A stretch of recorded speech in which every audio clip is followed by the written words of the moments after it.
ஒரு கூட்டமாக பிரிந்தார்கள். நஸ்ரானிகள் 72 கூட்டமாக பிரிந்தார்கள்.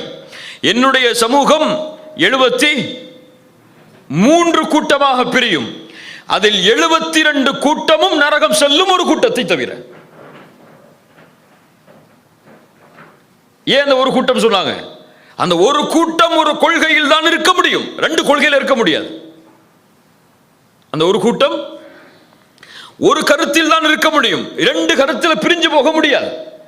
அக்கீதா முஸ்லிம் சமூகத்திற்கு ஒன்றுதான், 2ஆக இருக்க முடியாது. ரசூலுல்லாஹி ஸல்லல்லாஹு அலைஹி வஸல்லம் இடத்திலே நபித்தோழர்கள் கேட்டார்கள், அல்லாஹ்வுடைய தூதரே, அந்த ஒரு கூட்டம் யார்? ரசூலுல்லாஹ் சொன்னார்கள், அல் ஜமாஅ, ஜமாஅத்தோடு வசிக்கக்கூடியவர்கள். ரசூலுல்லாஹ் இடத்திலே மேலும் கேட்டார்கள், அந்த ஜமாஅத் யார்? மா அன அலைஹி வ அஸ்ஹாபி, நானும் என் நபித்தோழர்களும் எந்த கொள்கையில் இருக்கிறோமோ அந்த கொள்கையில் இருக்கக்கூடிய கூட்டம்.